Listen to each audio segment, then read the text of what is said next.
All right. Okay. Hello, everyone. As you're coming in, if you want to throw in the chat where you are coming from tonight, joining us from. So, for example, I am Yasmin and I'm in Atlanta. So, if everyone's just drop in the chat where they are joining us from today.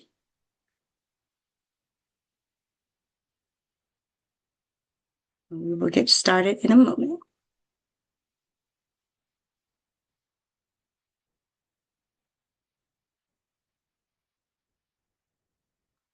All right, Rena from Connecticut. Nice, nice. Kiki from Nashville. All right, Dylan from Deerfield Beach, Florida. Catherine from Buffalo, New York. Got people all over. Excellent, excellent. All right, Jenny, New Haven, Connecticut. Some more Connecticut. We have a lot of Connecticut folks in here.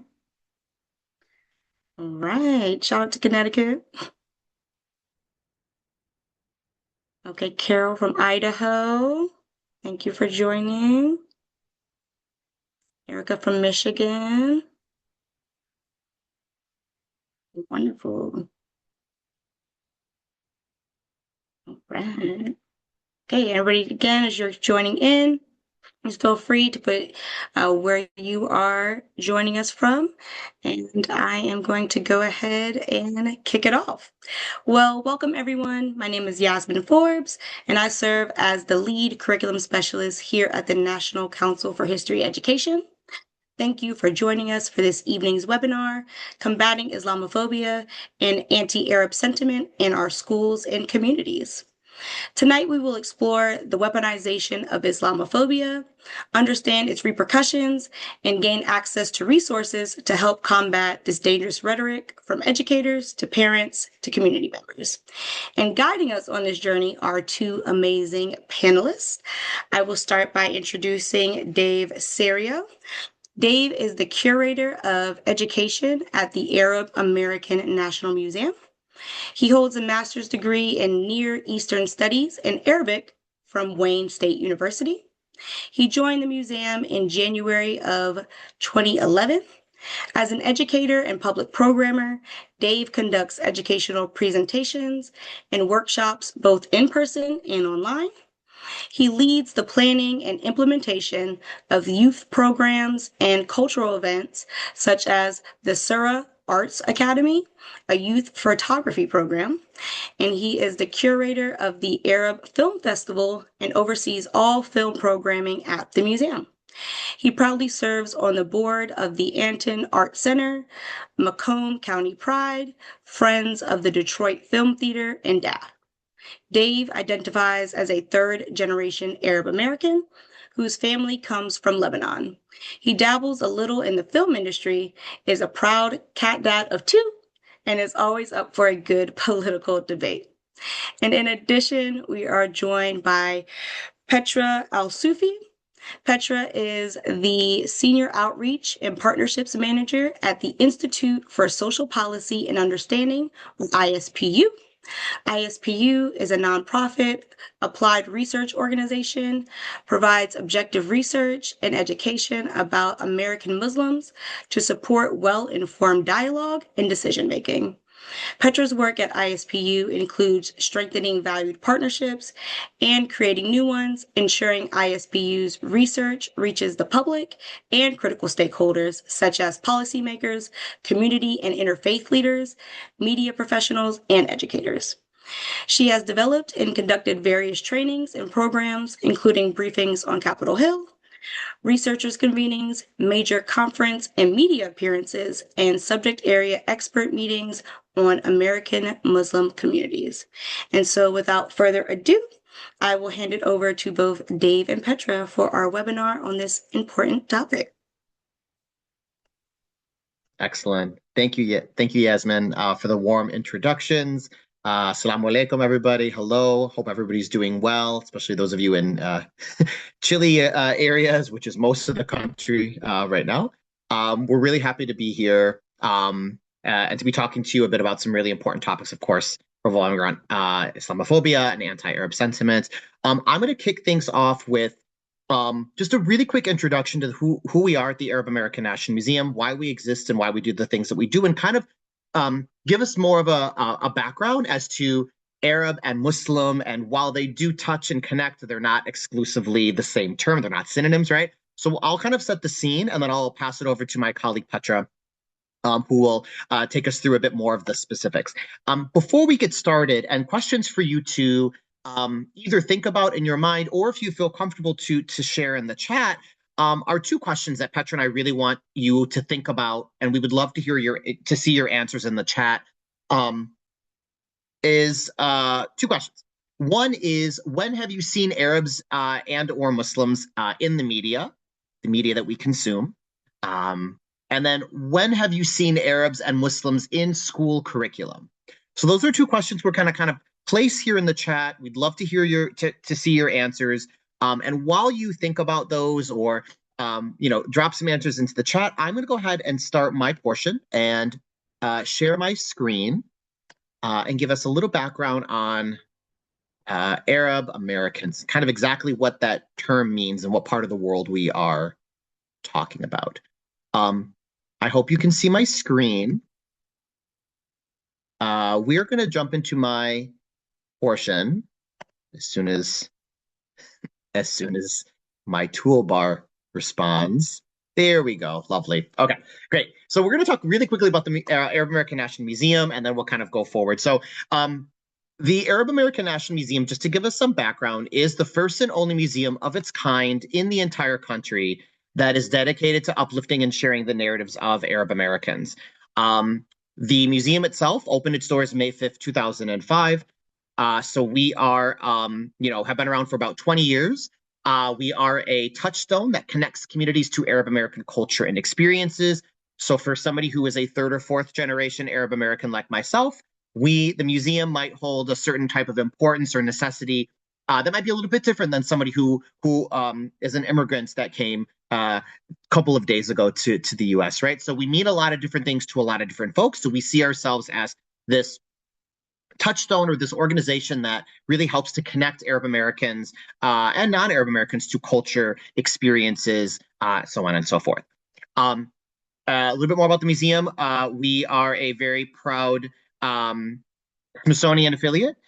So we do a lot of really wonderful work with the Smithsonian that's based in Washington, D.C. Again, we're the only museum of its kind in the entire country dedicated to sharing the narratives of Arab Americans, making us a very important and essential institution. We're also accredited by the American Alliance of Museums. Basically, what that means in museum terms is that everything that the museum does, things that we have in our exhibits, even from this as simple to the hours that we're open, is held to a standard of excellence, or held to an A+ rating. And so for a newer museum that's been around for just about 20 years, going on our 21st anniversary, to have this accreditation status, actually get reaccredited, really, I think, speaks to the amazing work that the Arab American National Museum does. And lastly, we're an institution of Access. And so Access, just for some background, is an organization that's been around for over 50 years, and initially was started by a group of volunteers who were in the community. They saw a very large influx of Arab immigrants and or refugees coming, and they said to themselves, let's help these folks out. What can we do? We can point them in the right direction for different types of social services. We can point them in the direction for medical services. And this pool of volunteers grew pretty drastically until Access opened its doors officially as a nonprofit in 1971. And the museum is the same way. Again, our community saw a need, and the museum kind of helped to fill that need, right? So the museum is really here to help be an educational resource for educators. We have a bunch of wonderful lesson plans. We do guided tours, both in person and virtual. So the museum helps to answer that question of like, where is our story? And the museum helps to kind of fill that gap. Is here are all of these wonderful stories that we've been collecting for years upon years. So one of the things that we do really well, and of course, if we're going to talk about Arab Americans and dive into our conversation of anti-Arab racism and Islamophobia, is really focusing on what parts of the world we're talking about when we talk about Arab world, and how that differs from when you talk about Muslim communities. In some ways the same, in some ways different. Obviously, you can see this map in front of you. We have our Arab world map, and you can see that it stretches across a really large swath of territory. Now, one question that I'm going to ask that I would love to have folks drop some answers into the chat is, what do you think unifies these 22 countries together? There's three things that unify our 22 countries together. What do you think they might share or have in common? So what might be our unifying factors with these 22 countries? Again, really large swath of territory, two continents. What could possibly unify our 22 countries? Okay, so I'll let you think about that. I'll let you take a couple guesses, drop some answers into the chat. Um, as you drop some answers into the chat, I'll kind of start to unpack some of this map first, right? One of the big things that we really talk about here is that this is not a map of the Middle East, but it's a map of the Arab world. The Middle East, if you've seen a map of the Middle East, which I'm sure you have, you'll notice that it's mostly Southwestern Asia. It does not include North African countries, but it includes countries like Iran and Turkey. On our map of the Arab world, you'll notice that the North African countries are included as this Arab definition, and countries like Iran and Turkey are not a part of that Arab world definition, although they are Middle Eastern by definition. And that has a lot to do with just kind of how this part of the world has been identified. And so the term Middle East really comes from like a European way of looking at the world, right? It was the British who kind of coined this term because it was in their viewpoint of a lot of the colonies and colonization that had taken place across the world, right? And so the Middle East just happened to be kind of like in the middle of their viewpoint of the world, and so that's really where the term comes from. So when we talk about Arabs and Arab Americans, these are the countries we're talking about.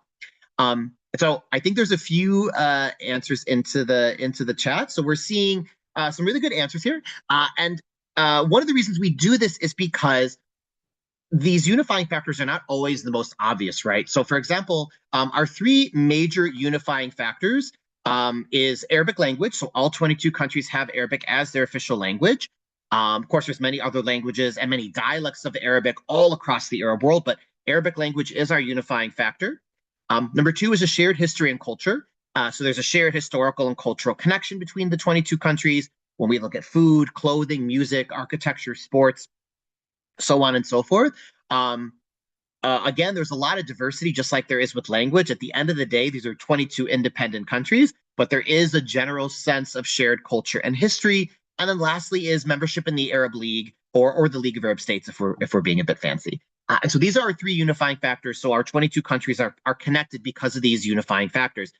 Oftentimes, Islam and Muslims is thought to be a unifying factor when in fact it's not. So we don't use religion as a way to unify our Arab world, and really this is really why, right? So if you look at this brief snapshot of the Arab world, we're just looking at kind of the Levant region, right? Lebanon, Syria, Palestine, Jordan, Iraq, kind of that area. You'll notice a few things. Number one, you'll notice that within Islam itself, there's a lot of diversity. So if you look at the green shades, which represent some of the Muslim populations, you'll notice that there's a lot of diversity. So there's a lot of different shades of green. So in Islam itself, lots of diversity. So we can't use Islam just to talk about like all these different people. There's many different sects, ideas, traditions, beliefs, and so on and so forth. And then beyond, of course, Islam, you also see different shades and different symbols, right? So you're probably noticing like different symbols like crosses. You're noticing a lot of pink, which represents Christian communities who have been in a lot of these countries, of course, longer than Muslims. You see the major monotheistic religions coming from this part of the world. So you have some of the world's oldest Jewish communities, some of the world's oldest Christian communities, and of course, Muslim communities as well. You also have Arabs who are Jewish as well. So you see larger Arab Jewish populations in places like Egypt, Morocco, Tunisia, historically large populations in countries like Yemen and Syria and Iraq. And then, of course, you have Arabs that are connected to more religions than just the ones that you see. So the Arab American community and, of course, the Arab world is very, very diverse in terms of its religious connections, right? I also want to share this map with you before I turn it over to Petra. And I think this will also give you an idea of Muslims worldwide, right? So I think there's some interesting things here. This is based on the Pew Research Center as they look at Muslims across the globe. And I think there's a couple big takeaways. I think one is the fact that Arabs are a minority, or the MENA category, Middle East, North Africa, are a minority when we look at Muslims across the world, right? Arabs or the MENA countries, they make up about close to 20% of the world's global um, Muslim population, right? So Arabs are a minority when we look at Muslims worldwide. And the other big takeaway, I think, is that the vast majority of almost 62% of Muslims live in Southeastern Asia, right? So if you think of countries, and just out of curiosity, do we know any countries in like Southeastern Asia that have really, really big Muslim populations? I'm sure you can, you can just, even looking at this map, you can kind of guess the countries that have very large Muslim populations, right? So if you're thinking like countries like Indonesia, India, Pakistan, Bangladesh, these countries have huge, huge Muslim populations, with Indonesia being the number one most populous Muslim country um, on earth, right? So again, when we think of Muslims and we think of Arabs, again, of course, there's a lot of overlap, but there's also a lot of differences, the terms not being synonymous. So just some things to kind of keep in mind as we move throughout the presentation. And our fast facts here that we have, just to kind of round out my portion, is again, while you do have a lot of Arabs who are Muslim, it's not 100%. So there are a lot of Arabs who are Christian, Arabs who are Jewish, and many other religions. And then if we bring it back towards Arab Americans, one thing I think that's interesting, of course, is that if you look at Arab Americans, about 50% are Muslim and 50% are Christian. And if you look at Muslim Americans, which I don't want to steal Petra's thunder, but the largest Muslim American community in the US is not even Arab. I won't give the answer away in case that's coming up soon. But again, when we think of Arabs, oftentimes we automatically think of Muslims, and same with Muslims, we automatically think of Arabs. And again, lots of similarities, but there's also a lot of diversity when we look at both of those different communities. So the two are, of course, not synonymous. Here is my contact information, which I'll share again at the end of the PowerPoint or at the end of the presentation. We can send this out as well. But I'm going to take a back seat. I'm going to stop sharing my screen, and I'm going to pass it over to my dear friend, Petra, to lead us through the rest. Thank you so much, Dave. And thank you for this invitation to be here today.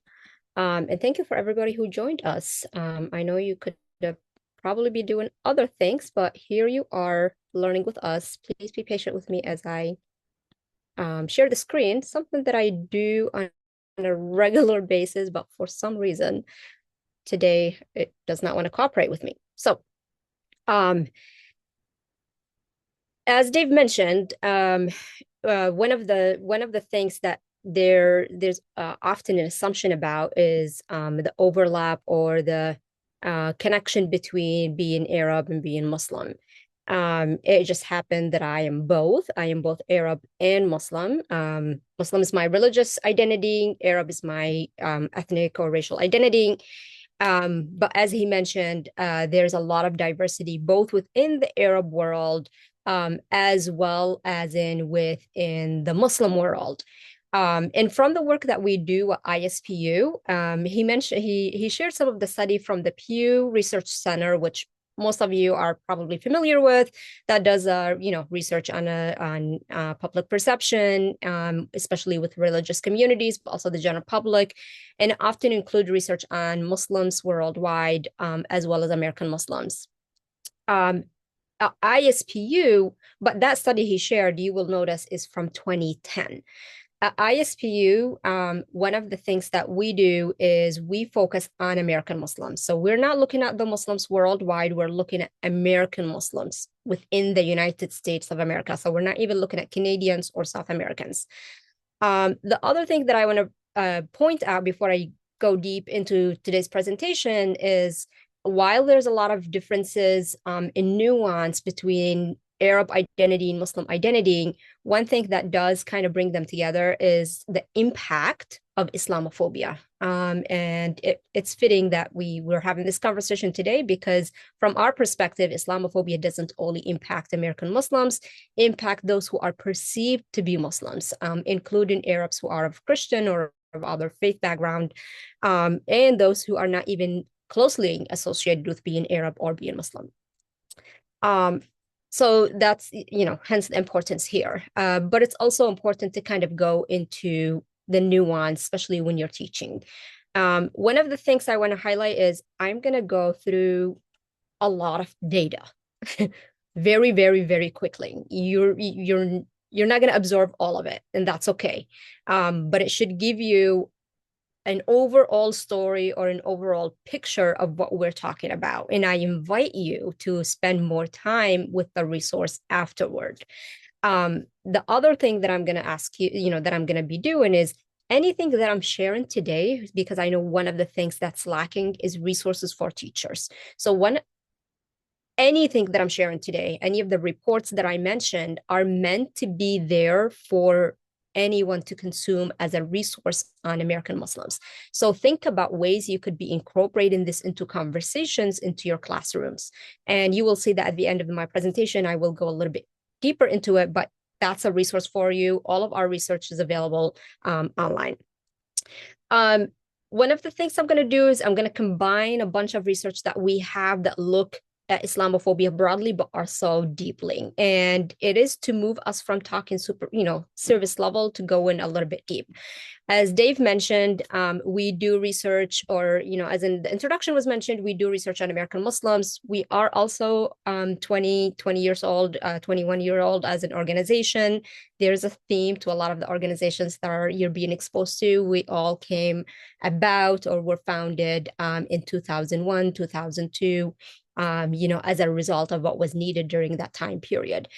And the mission of ISPU, and I'm actually going to focus on the vision, which is in America where Muslims are thriving and equal. We're not in defense mode. We're just living. We're just thriving and equal and being very productive and contributing to society as we are now, but more so. We are a non-religious. We don't do theology work. We don't research religion. We research religious communities as people and as communities. We're a non-profit organization and we're nonpartisan. We don't, do political endorsement. We do education and advocacy around issues that impact American Muslims. And I mean any issue that's impacting American Muslims. So our research is very, very diverse. We are born in the state of Michigan, but we are a national organization, and our work is both virtual and also in person. And educators are one of the stakeholders that we have identified as people that need to have access to our resources, as well as faith leaders, policymakers, and journalists. And you'll see why as I go in the presentation. Our research focuses on, there's two components to our research. One that focuses on the Muslim community itself, which is meant to empower it to build its own capacity and to focus on issues within the community itself. So issues around family, youth, marriage, divorce, drug addiction, disability, contributions, institutions like Islamic schools and mosques and so forth. But also another focus of ours is American pluralism and the connection between American Muslims and the rest of society. And obviously the issues that exist within that space. This is just this very small example of some of the research that we have produced over time. And I mean very, very small research.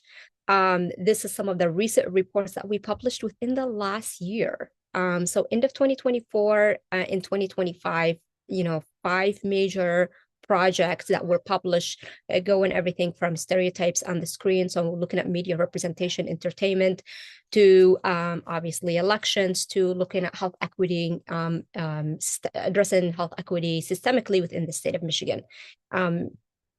But a lot of what I'm going to be talking about today comes from our flagship research project, which is called American Muslim Poll, and this is a very important piece, and it's one of the most important resources available on American Muslims that I think anyone should have access to. And I'm not saying this because I work at ISPU. I'm saying this as an American Muslim who once had to look for resources about American Muslims.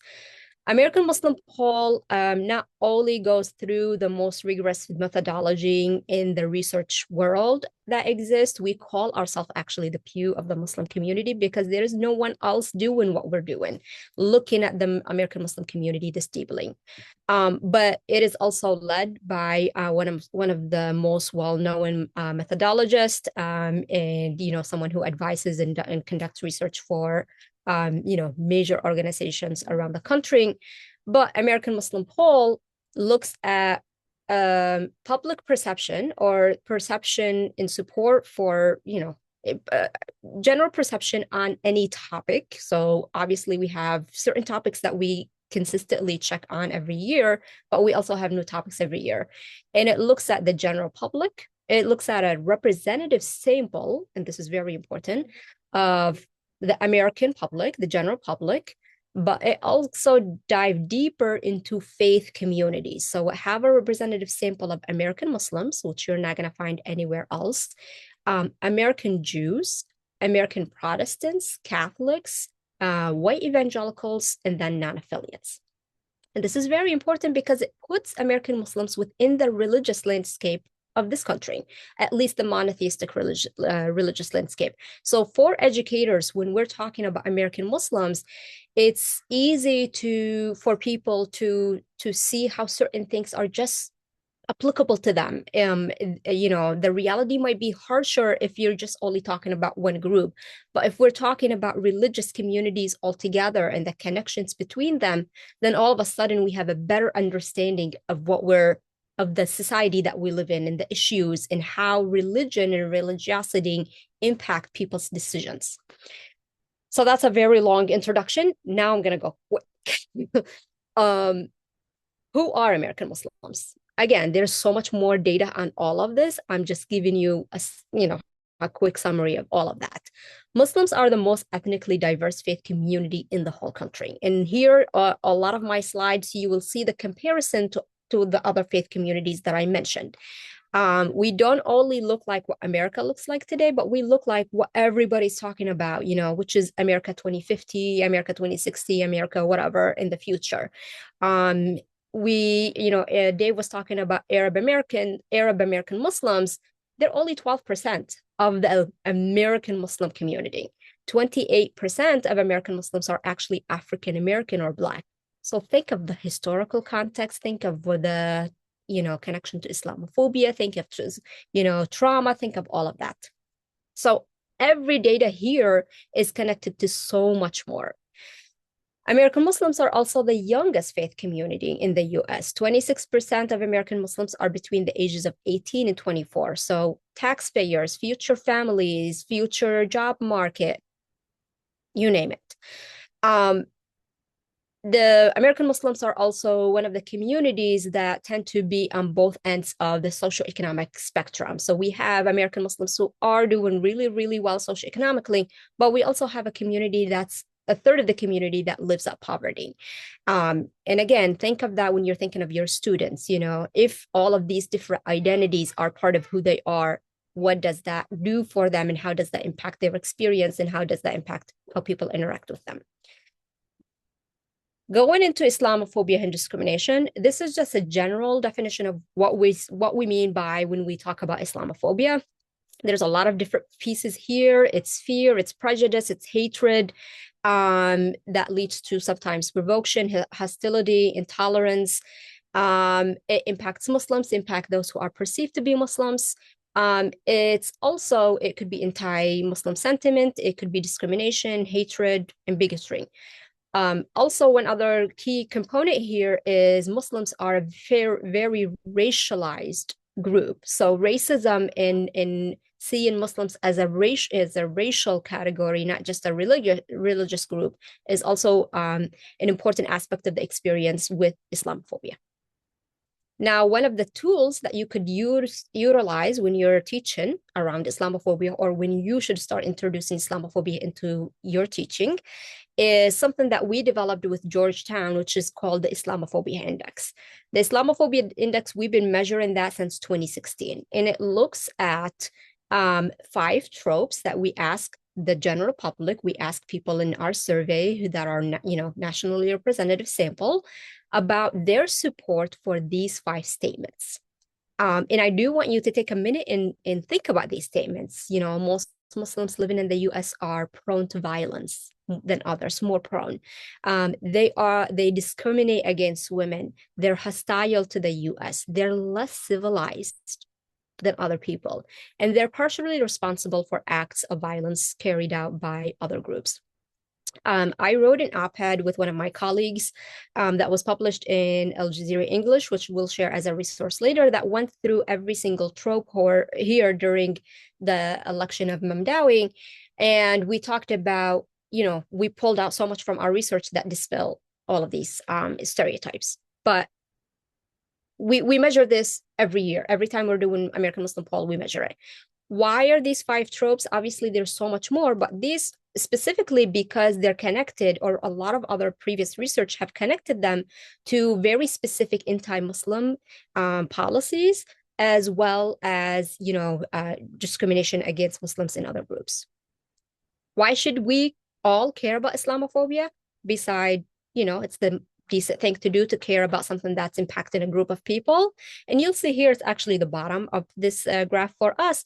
But because Islamophobia is actually bad for democracy, there is a connection between those who support Islamophobic attitudes and supporting authoritarian attitudes, suspending our checks and balances, limiting the freedom of the press, as well as there's a connection between anti-Muslim policies or those who support anti-Muslim policies and supporting, discriminatory policies against a lot of other people. So we call it at ISPU, it's one of the branches on the tree of bigotry. It's connected to anti-immigrant, anti-women, anti-LGBT, anti-Black. So they're all connected. What does Islamophobia look like over the years? Since 2018 to 2025, this is the trend that we're seeing with Islamophobia among the different faith communities that we measure. So much in this graph alone. A couple things I want to bring out here is one that should dispel a stereotype that exists about, for example, Muslims and Jews, that they've hated each other forever. You'll see here that American Jews actually have the lowest level of Islamophobia, lower than Muslims. And they've actually decreased it at one point, and then it went back up in 2025. You'll also see here that internalized Islamophobia is also rising for American Muslims. So it goes up and down. So Muslims are also impacted by Islamophobia itself. The good point here is we're not talking about the majority of the country. This is a scale from 0 to 100. We're not talking about the majority of Americans being Islamophobic. We're talking about worst case scenario, 45 point on a scale to, on a scale of 100. And that's among white evangelicals who've maintained a very high level of Islamophobia throughout. The bad part, though, is it is increasing every year. It is increasing every year, and it increases especially with political cycles. There's a lot of other research that we have that show that Islamophobia is not connected to people's religion, meaning, your religious makeup does not automatically make you Islamophobic or leaning toward Islamophobic attitudes. Your level of religiosity, or like how religious you are, again, does not impact or does not automatically make you more Islamophobic than other. Your political affiliation and your political views, however, do. Okay. And also we have a lot of research that show the connection around political science cycles and political rhetorics. And we're also seeing our data kind of we do a lot of dive into racial makeup of the samples that we study, and we look at Black, Hispanic, and white, and this is changing. This is something that's changing over the years. All right. Going even more quickly here, how does Islamophobia impact American Muslims? It impacts them very greatly. More than 63% of American Muslims say they've experienced, religious-based discrimination in the last year. 63%, that's a lot of people. And what makes it, really bad is this has been consistent since 2016. That 60% mark have been around since 2016. It have not changed. Where American Muslims experience Islamophobia is at 2 places. One is interaction with other people, societal level, random people in the supermarket, your coworkers, your colleagues, your students, your peers. But what makes Islamophobia really bad is the level of institutional, what we call the institutional setting, where American Muslims experience it, or the structural level. And it's all of these places, interacting with law enforcement while applying for a job, at the healthcare setting, at the airport, from social media platforms, not just platform users, but platforms in themselves. So institutional places. And that's what makes it worse. And when we're looking at institutional places, we're looking at something between 20 to 30%. So about a third of the community is impacted by institutional level of Islamophobia. What connects all of this to you is the students. So about half of American Muslim families, which by the way, the majority of them send their kids to public school, about half of American Muslim families saying they have a child who have experienced religious-based bullying in the last school year. And 1 out of 4 cases is at the hands of an adult. And actually this percentage, one out of 4 was last year. This year it's increasing to half. Half of these cases is coming from adults in the school system. A teacher, a principal, someone in authority, not just peers. Okay. So kind of sit with that one. Now, we looked at Islamophobia. We wanted to dive a little bit deeper, and we actually took some of the numbers. Remember, I looked at Latinos or Hispanic, Black, the general public, and we followed up. We saw like some of them had higher level of Islamophobia, some of them had lower level of Islamophobia. So we wanted to understand what was contributing to all of that. Again, each one of these topics that I'm talking about is a whole study by itself in a whole report with findings. I'm summarizing it for you for just a quick understanding. When we looked at, Black Christians, we saw a high level of Islamophobia, which didn't make any sense to us because remember that the largest group of Muslims is actually Black and African American. So when we saw this, we're like, this does not make sense. They should be more familiar. So, why a higher level? And we did a follow-up study. These are some of the questions that we asked the study participants, which I think would be a great exercise to do with your students in the classroom, like ask them these questions, and do like a facilitated conversation. Lots and lots of things to come out of that study, but some of the major themes that we found was Black Christians, and Black Muslim experience with each other impacted how they view each other. So obviously if it's a positive experience or a negative experience, it has an influence. Black Christians had more familiarity with Islam, but low knowledge. So, and this is something that's consistent between this study and also what we found in the general public. Those who have more knowledge, not just being familiar, like not just hearing the words and like having a Muslim friend and all of that, but actually knowing more about Islam itself reduces Islamophobia. Not knowing about the faith itself increases Islamophobia. Race mattered in all of these conversation. Of course, people religious views and how someone is saved or not, and then the actual relationship between who have more authority within society or who have more power within society based on religious makeup. So those are kind of some of the themes. I know I'm at time, so I'm going to do this very, very quickly. We looked at another study was looking at the views of Latino Americans of Muslims. So this one, we looked at Latino Americans, not just like a specific religious group. And the reason we did that is because, well, actually a couple of reasons. One of them is the low level of Islamophobia that we saw within the Latino community.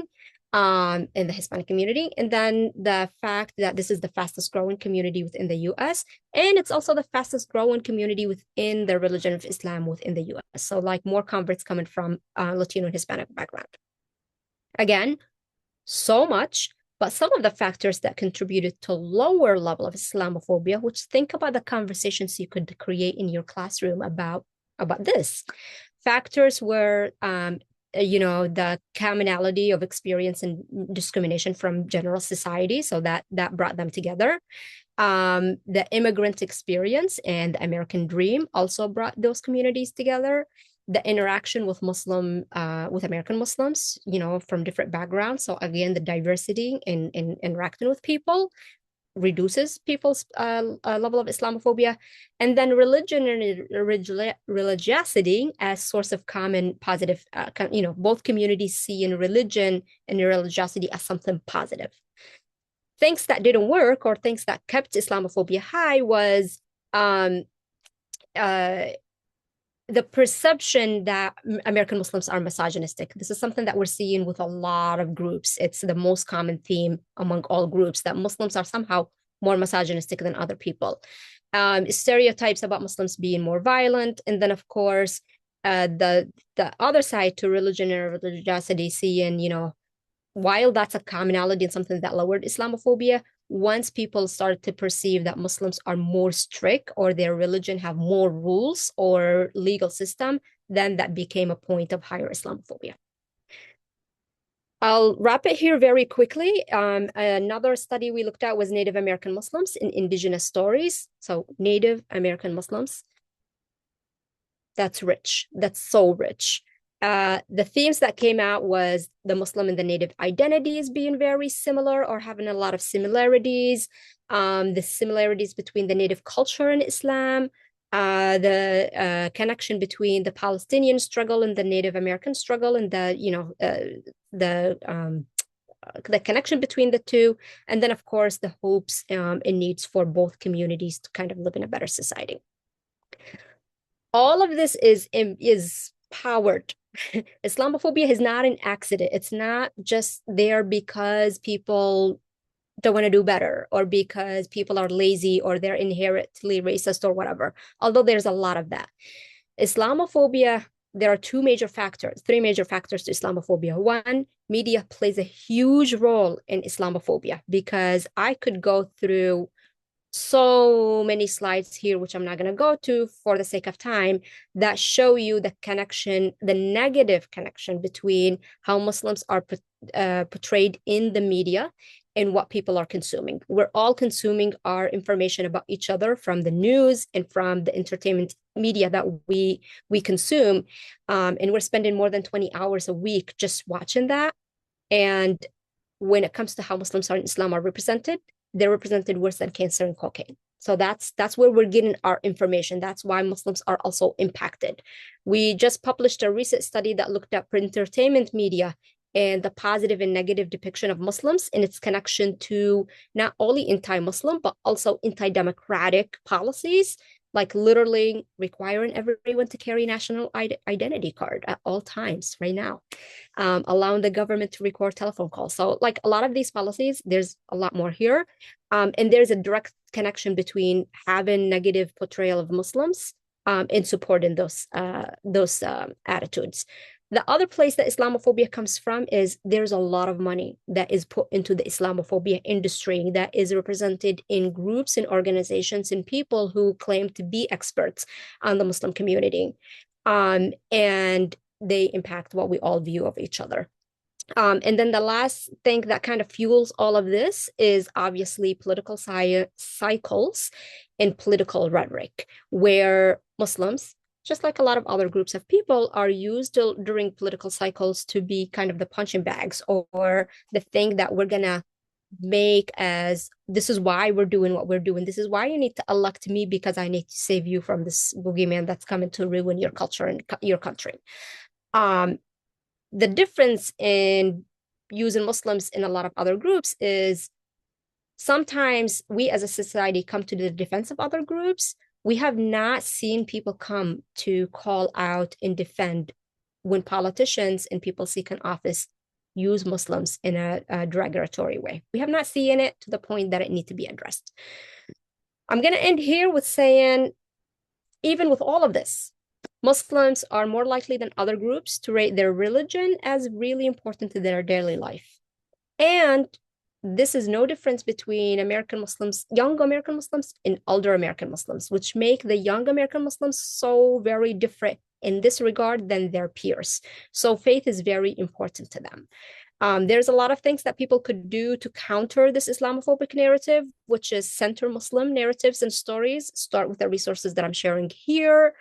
Center women voices, because we found in our studies that when we actually center women's stories and their experiences, we address this misogyny piece, and it does address Islamophobia in a big way. And then, of course, lots of training, lots of resources, address bullying head on, include Muslims in the curriculum, include them not only in a symbolic way, but in a way that normalizes their experiences. And one very magical tool that we have is this piece on Native American Muslims. It's not only couple reports and infographics and videos and all of that, but we actually have a travel and exhibit that can be used in schools to kind of start conversations. I know I packed a lot there. Sorry, I went a little bit over time, but like I said, there was so much there. Stay in touch with us, and I'm going to stop here and we could do a little bit of a discussion. Awesome. Thanks, Petra. You and, ISPU has so much knowledge. I know you were just at the top of the iceberg as you were sharing some of that. So thank you. That's really helpful. And I've known you for a long time, and I've sat through some of your talks and webinars before, and I feel like I learn something new every single time. And the fact that you all are putting out so much research and doing so much work, like you're doing, it's not like you do like one study and that's it throughout the year. Like you're doing so much. So thank you for presenting all this. I know it's a lot to do in just a short time. I do want to. I know we're going to leave a little time for Q&A from our guests, but I do want to ask maybe just a couple questions to kind of start the conversation off. And I'll keep some in my back pocket. But Petra, I'm wondering if you could talk a little bit about when and how we as educators talk about Islamophobia. I know for like with the Arab American National Museum, April being Arab American Heritage Month, that's always the month that we get like everybody and their brother coming to us, which is great. And like, please come to us. But I know sometimes there's the risk of like being put in like very specific pieces. So can you talk to us a little bit about like how and when we as educators can talk about Islamophobia or should talk about Islamophobia?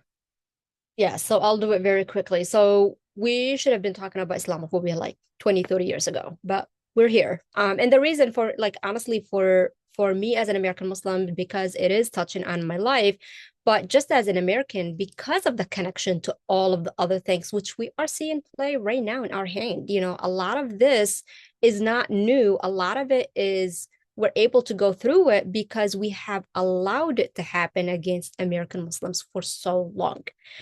So we just need to be honest and open about that. When should you include it in your curriculum and your teaching? I know this is a very tricky time to do that because there's a lot of pushback, but the moment requires bravery, and it starts right now. And it starts with, and how do we do it?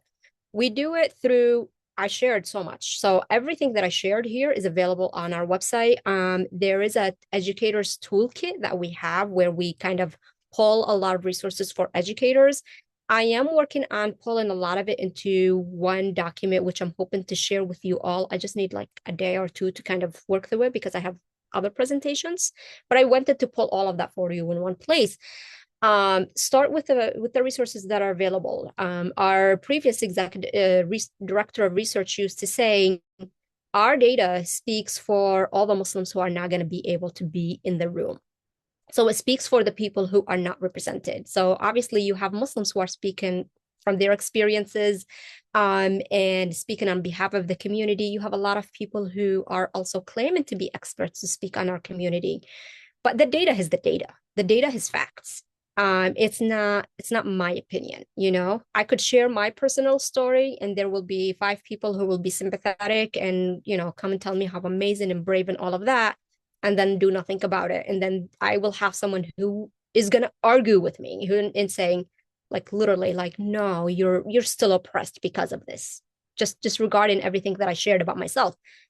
But you can't argue with the data. You can't argue with the number. And especially something that's rigorous in research. And so let the data speak for the community. Let the data speak for the people who are not going to be in the classroom, for the children who are not going to be able to speak for themselves. The stories, we also have a lot of stories. We have all of that. We also have an amazing thing that we didn't have 20 years ago. Like when I was looking for resources on American Muslims, when I was in college, literally ISPU was like a couple years old at that point, and I was in an American religion and politics class, and our professor said, unfortunately, we only have this study, one study on American Muslims at that point. Now I could talk about Native American Muslims. Like that's how deep we have. And we also, we, as in we in this country, we have an amazing access to an incredible, you know, people who are expert in the fields they're in, you know. So you have Muslims in your communities that are doing incredible work. Reach out to them. They're more willing to come and talk to you and to your students. I'll stop here, but start with our resources, start with the Arab American Museum. And if you don't know where or how, connect with us. Like, really just do it. I do want to ask you a question, Dave, because I think it's also important to kind of weave in the experience, and then I think we'll hand over to the questions from the audience. I'm Arab and Muslim. You're Arab, Christian, but you know, I'm sure throughout your life that identity kind of got mistaken or misplaced with Islam or connected with Islam and Muslims. Do you mind sharing if any of that happened, you know, through your life, and how did Islamophobia connect? If you yourself have experienced Islamophobia. Yeah, no, that's a great question. Like you said, Islamophobia, like you said already, like it impacts anybody who is perceived to be Muslim, whether that's looks or name or when you tell people you're from a specific area. So my family, being from Lebanon, being from the Middle East, being from the Arab world, oftentimes our identity is assumed, religious identity at least, is being Muslim, and which is not a problem for me. Like, sure, I'm not, but why not? But when it depends on the delivery, right? So one of the earlier memories I have when I was young was I'll just kind of center it around like headdress, right? So for me, as you know, when I would tell friends that I was Lebanese, first off, they had no idea where that was, and when I had to explain kind of what the area where it was, and they're like, ah, okay, I can connect to, you know, this area based on, you know, Egypt or Iraq, you know, countries close by, and maliciously and blissfully ignorantly, the a topic that often came up was my turban, right? It was again, sometimes it was very malicious. It was like, oh, you know, is it laundry day? You're washing your, you know, you can guess where I'm going. And then other times it was like, oh, like again, blissfully ignorant, like, oh, well, you know, is there a reason that you're not wearing your turban? You can kind of tell the tone. So a lot of it centered on like clothing, and then others were just like the assumption, right? So like when I introduced myself as Dave, when I would meet people for the first time, a lot of it was like pushback on my name, like, no, no, no, you can tell me your real name. Is it Ahmed? Is it Mohammed? Is it Mohammed? Like what, you know? So there's the again the assumption, which obviously can have um you know, dangerous repercussions. And Petra, I know you know many stories that go beyond just that assumption, like for folks who might dress a certain way, you know, seeing the Sikh community being attacked like after 9/11 because of the presumption of being Muslim without any conversation or questions and being like killed and attacked. Like these have like real ramifications. So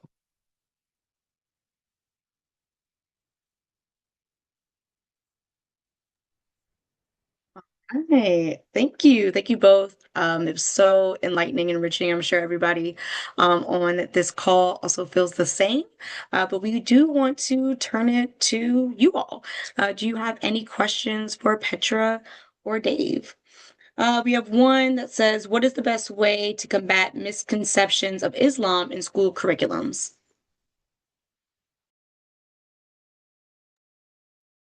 I would start by raising awareness. I think, unfortunately, just like a lot of other communities, sometimes the Muslim community might not even be aware that, you know, the curriculum is misrepresenting Islam or Muslims. So raising awareness, and you know, the good thing is there are a lot of other faith communities that are now seeing the connection between that and how it impacts their own. So there's a lot of collaboration, for example, between Muslims in the Sikh community, Muslims in the Jewish community. Raising awareness. Second, call her out. Call her out. It's not going to be nice. It's not going to be easy. Depends on where you are, your administration, the community you live in. But the alternative to not doing that is you are not using your place, your position, and your privilege, whatever privilege you have. Every one of us have a privilege to do something that's right and impacting all of us. Leaving such content in the curriculum harms Muslim students, harms everybody, because you know what? The people who are leaving those schools with those misconceptions and those views are the ones who are ending up leading us in society, in businesses, in organizations. So that's one. But it also, like, it literally leads to, like Dave mentioned, direct impact on Muslims. We are seeing right now something that I have never seen in all of my life, and I grew up post 9/11. I didn't see post 9/11 growing up in a predominantly white working class community what I am seeing and experiencing today. And so this is our responsibility. It's everybody's responsibility. Absolutely, absolutely. Thank you for that. Does anyone else have any questions for Dave and Petra? If not, I have a question.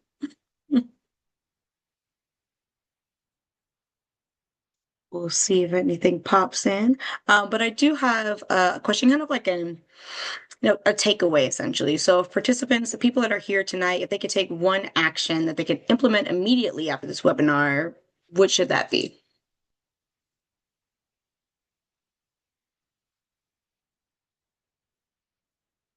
Your schools or communities, wherever they might be. So I'll go. I just posted 3 links in the chat. Do that. Read them, sign up. That's it. And so that's the first part of the action. The second part of the action is either use them or any of the other resources that I shared with you in any conversation, and incorporate them somehow in something that's going on in the school. And if you don't know how, connect with me. I will talk to you how to do it. Did you want to add anything, Dave? Sure. Yeah, I'll just kind of echo what Petra already said. I mean, like, knowledge is power, right? I dropped the museum's website in there. So on our website, you can see some of the resources that the museum has. We have core gallery pages where it just like walks you through our exhibits. You'll hear oral histories from the diverse stories that we've collected. We have a wonderful, rich amount of lesson plans on our website. But it's, to say what Petra said, like, it's about reading. Like, educate yourself first. Like, even people who are, I mean, I'm Arab American, and I don't want to speak for Petra, but whether you're Arab or Muslim, you don't know it all, and that's okay. Like, read and help educate yourself so that you have the tools that you can kind of disseminate to others. And then, of course, as Petra said, an action item of like, even the simplest of things, like why not have, find ways to incorporate it in your curriculum. Why not see if you can do a diversity day at your school and include the Muslim community or the Arab tables or, whatever the case is. So there's so much that you can do. And I'll end on this note too, is like, as an Arab American kid, I never saw like my heritage, my culture referenced in any way except in like stereotypical, US good guy, Arab world bad guys. And so like for me, like wishing, as a kid growing up also with Petra, like post 9/11, it would have been so comforting to see like a diversity day where like Lebanon or Arab Americans are represented, even just like one positive piece. I'll give you just a quick example and then I'll be quiet. Is like, even in math, for example, at the museum, we have our courtyard space, which is pre-Arab American. It's contributions to the Arab world, which includes, of course, many, many Muslims. And like, you all may not know this, but like algebra was invented and crafted and introduced from the Arab world by a phenomenal mathematician, mentioning his name in an algebra class. I couldn't even tell you like what that would mean to me as an Arab American growing up, and hearing that, like, wow, we did math. You may not appreciate it when you're a kid in high school, but as an adult, like, that's a really amazing thing. So just like, drops here and there in the curriculum or diversity day or whatever, it really means a lot to your community, your students, etc. Absolutely. Thank you. Thank you both so much. I do want to go ahead and start our closeout. I first want to say, because everybody is so excited about all of these statistics and research that you shared, Petra, that they want to know if this recording will be available. But yes, it will. And so this week, it'll be under our past webinars on the NCHE website, and there will be a recording of the webinar. And in addition, like Dave and Petra dropped in the chat, make sure you go to the website and the resources that they provided for you all. And then I also wanted to encourage everyone on this call to engage with our NCHE History Habits of Mind classroom resources. That includes about 40 lessons on various U.S. and world history topics. Currently, they're curated for 6th through 12th grade, but elementary ones are coming. And so this is the link for those resources, and particularly one that you could use in your classroom that directly relates to this particular topic is Palestinian Displacement and Resistance. The Nakba of 1948 continues, and I dropped that in the chat as well. And then if you enjoyed this webinar, please join us for the upcoming ones that we have. The next one is going to be on the early Appalachia and Scots Irish, and I will drop that link in the chat. And that's on January 29th. And then we also have one coming up on February 13th, which is Beyond the Verdict, the Unintended Consequences of Brown versus Board. And of course, lastly, but not least, I wanted to end off by thanking Petra and Dave again. This was such a powerful and enlightening webinar. And thank you all for attending. And have a great evening. Bye, everybody.